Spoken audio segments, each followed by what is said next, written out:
High বন্ধুরা, আমি ববিতা। আজকে চলে এলাম। আজকে একটা বলতে গেলে নমস্কার সব বন্ধুদের বলছি। এই প্রথম আমি একটা ভয়েস দিচ্ছি। এর আগে কোনোদিনও আমি ভয়েস দিইনি। আজকে ইচ্ছে করলো একটু ভয়েসটা দিই।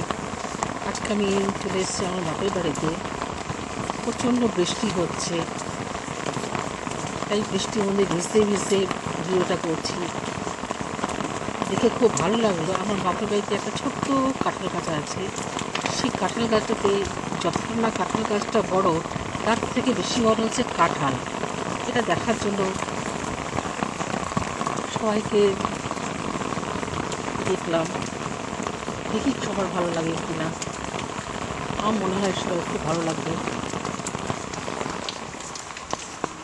আর তার চারপাশটা একটু দেখিয়ে দিলাম কেমন লাগছে না। একটা নয়, দুটো কাঁঠাল হয়েছে।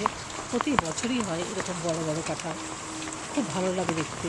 যদিও আমি কিন্তু কাঁঠাল খাই না, কারণ পাই না, কিন্তু এই বৃষ্টির দিনটাতে এসে যে পাড়াতে আমি ছোটো থেকে বড় হয়েছি, আমার সব স্মৃতি পাড়াতে রয়েছে। খুব ভালো লাগছে আজকে। বৃষ্টির মধ্যে এরকম একা একা ঘুরতে ভিজতে মনে হয় সবারই খুব ভালো লাগে। আমার তো ভীষণই ভালো লাগে, আমি ভীষণ ভালোবাসি। তাই বৃষ্টি হলেই বেরিয়ে পড়ি। আজকে আজকে তেমনই খুব ভালো লাগছে আজকে। রাখছি। Good night.